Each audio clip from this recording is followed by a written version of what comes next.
नमस्कार मित्रों। बहुत पुरानी घटना है।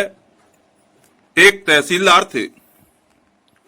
उनका गृहस्थ जीवन बड़ा दुखमय था, क्योंकि उनकी धर्म पत्नी ठीक समय पर भोजन नहीं बना पाती थी, जिस कारण उन्हें कार्यालय पहुंचने में अक्सर बहुत देर हो जाती थी।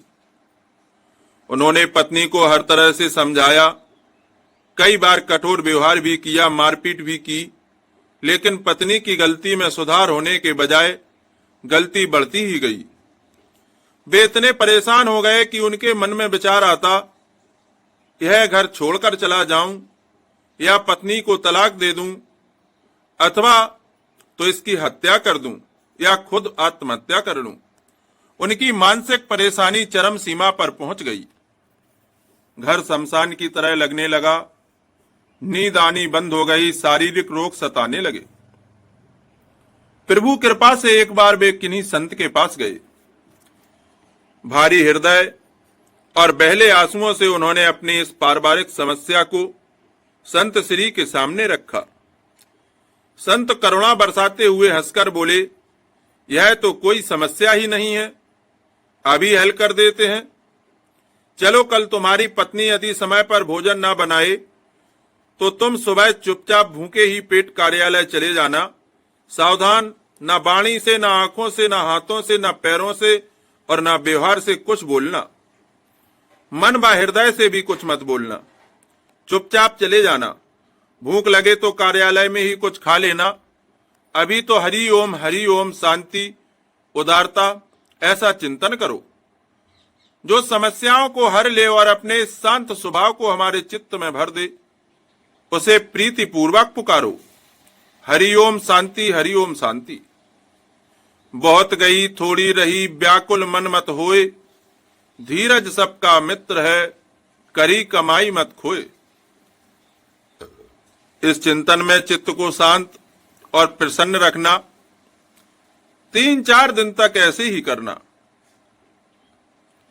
तहसीलदार ने पूछा, महाराज, वाणी से नहीं बोलूंगा, लेकिन आंख, हाथ, पैर, व्यवहार, हृदय व मन से ना बोलने का क्या अर्थ है?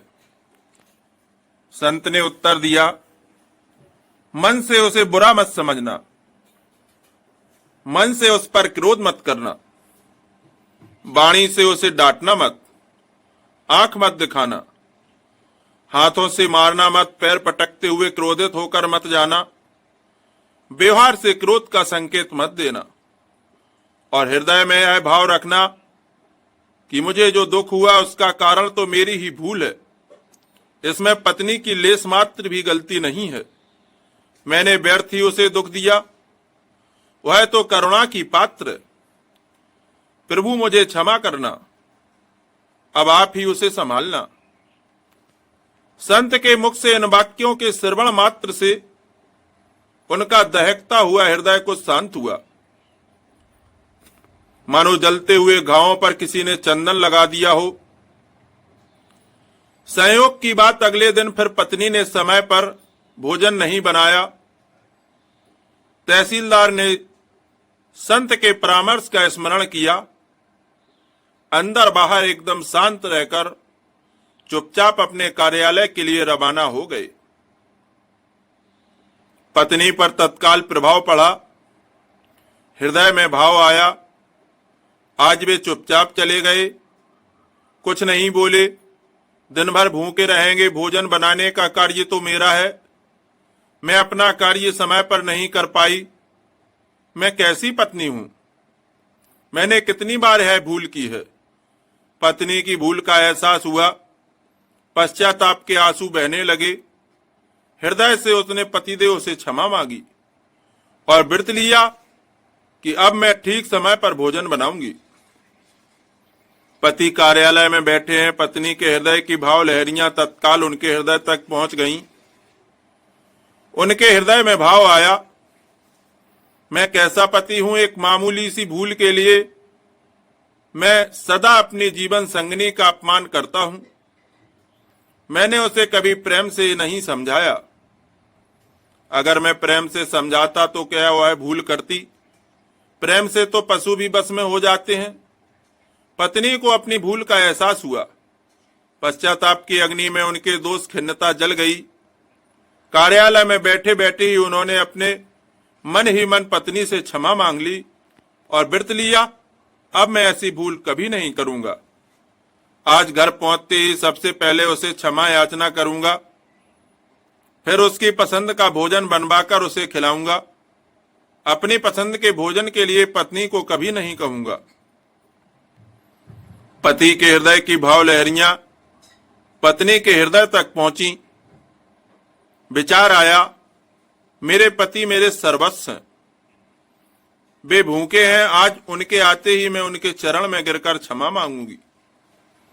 उनके लिए भोजन बनाकर तैयार रखूंगी, उन्हें प्रेम से भोजन कराऊंगी। आज से मैं उन्हीं की पसंद का भोजन बनाया करूंगी। अब से पति की पसंद ही मेरी पसंद होगी। मित्रों, ऐसा सोचते हुए शाम हो गई। पति के घर आने का समय हो गया। पत्नी से भोजन तैयार कर लिया। पति की प्रतीक्षा कर रही है। मन व प्रेम प्रसन्नता से भरा है। ज्यों ही पति ने दरवाजा खटखटाया, पत्नी ने खोला, तत्काल चरणों में गिर पड़ी। भरे कंठ से आवाज निकली, क्षमा कीजिए। लेकिन पति भी पूरे सावधान थे। चरणों में गिरने से पहले ही पत्नी को उठा लिया। हृदय प्रेम से भर गया। धीमा स्वर निकला, मैंने तुम्हें सच्चा प्रेम नहीं दिया, दुख दिया, अपमान किया, मुझे माफ करना। दोनों के हृदयों में पवित्र प्रेम, आंखों में प्रेमाश्रु, शरीर पुलकित, सारा वातावरण प्रेम से परिपूर्ण हो गया। जीवन में आज पहली बार दोनों ने प्रेम से भोजन किया।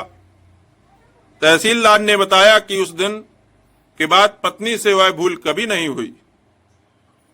बहुत बार ऐसा भी हुआ कि मन में आया आज अमुक अमुक सब्जियां बननी चाहिए। पत्नी को नहीं बताया, लेकिन भोजन करने बैठे तो वे सारी सब्जियां थाली में थीं। पत्नी को पति के हृदय के भावों का बिना बताए पता चल जाता। यह है सच्ची क्षमा का विलक्षण सुपरिणाम। क्षमा आपको सच्ची शांति प्रदान करती है। शांति व सुख का आधार सांसारिक व्यक्ति और वस्तुएं नहीं है, क्योंकि संसार के व्यक्तियों व वस्तुओं के संयोग से आपको जो लौकिक सुख मिलता है वह उन व्यक्तियों व वस्तुओं को बिछुड़ने पर समाप्त होकर भयंकर दुख व अशांति में बदल जाता है। शांति तो मिलती है सेवा, त्याग, प्रेम, विश्वास, क्षमा व विवेक के आदर से। जिसके जीवन में ये सब अलौकिक तत्व हैं, उसका विवेक जागता है, वैराग्य जगता है। दुख और सुख मन की वृत्ति है, राग द्वेष बुद्धि में है। दोनों को जानने वाला मैं कौन हूं? सद्गुरु की कृपा से इसकी खोज करके आत्मा परमात्मा की एकता का अनुपम अनुभव करके वह जीवन मुक्त हो जाता है। जो आनंद भगवान ब्रह्मा, विष्णु और महेश को प्राप्त है, उसी आत्मा के आनंद को वह भक्त पा लेता है। विवेक से मनुष्य जब इतनी ऊंचाई को छू सकता है, तो नाहक परेशानी, पाप और विकारों में पतित जीवन क्यों गुजारना। तो दोस्तों, मुझे पूरा विश्वास है कि आपको इस कहानी से प्रेरणा अवश्य मिली होगी। और आज की कहानी यहीं संपन्न होती है। फटाफट से एक लाइक करिए और कमेंट में जय श्री राम लिखना मत भूलें। दोस्तों, ऐसी ही कहानियों को सुनने के लिए आप हमारे चैनल पर अगर नए हैं तो चैनल को सब्सक्राइब कर लें और बेल आइकन दबा दें।